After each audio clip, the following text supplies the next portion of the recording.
வணக்கம் ஃப்ரெண்ட்ஸ், இந்த வீடியோவில் நம்ம என்ன பார்க்குறோம் அப்படின்னு பார்த்தோம்னா 9th ஸ்டாண்டர்ட் 9ஆம் வகுப்பு சமூக அறிவியலுக்கு உண்டான important 2 mark and 5 mark questions. ஏன்னா நிறைய பேர் 9th வந்து கேட்டே இருந்தீங்க, அதுக்காக தான் இந்த வீடியோ. ஓகேங்களா? ஸோ அதில் வந்து பார்த்தீங்கன்னா 9ஆம் வகுப்பு சமூக அறிவியல் சுருக்கமான விடையலி அப்படின்னு கொடுத்துருக்காங்க.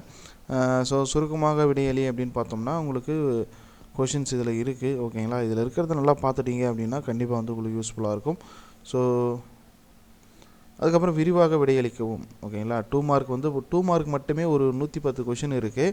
அதுக்கப்புறம் விரிவாக விடையளிக்கவும் 5 மார்க் கொஷின். சரிங்களா? 5 மார்க் கொஷின் ஸ்டார்ட் ஆகுது. 5 மார்க் கொஷின் ஒரு 40 இருக்குது. ஓகேங்களா? டோட்டலாகவே வந்து 4 பேஜஸ் தான் இந்த பிடிஎஃப் ஃபைலு. இதை எடுத்து நல்லா பிரிண்ட் அவுட் எடுத்து நல்லா படித்து வச்சிட்டிங்கன்னா உங்களுக்கு ரொம்ப ஈஸியாக இருக்கும். 9th பொறுத்த வரைக்கும் இதில் இருக்கக்கூடிய கொஷின்ஸை படிச்சிங்கனாலே போதுமானது. இம்பார்ட்டன்ட் 2 மார்க் 5 மார்க் கொஷின் இது மட்டுமே போதும், வேறு எதுவும் தேவையில்லை 9th பொறுத்த வரைக்கும். ஓகே ஃப்ரெண்ட்ஸ், இது போல் மேலும் பல வீடியோக்கள் வேணும் அப்படின்னா நம்ம சேனலை மறக்காமல் சப்ஸ்கிரைப் பண்ணிட்டு கொடுக்குற பெல் ஐக்கானை ப்ரெஸ் பண்ண மறந்துடாதீங்க. மேலும் இந்த வீடியோ உங்கள் நண்பர்களுக்கு ஷேர் பண்ணுங்கள். டெலகிராம் குரூப்பில் லிங்க் கொடுத்துருக்கேன், அதில் ஜாயின் பண்ணிக்கோங்க. தேங்க்யூ.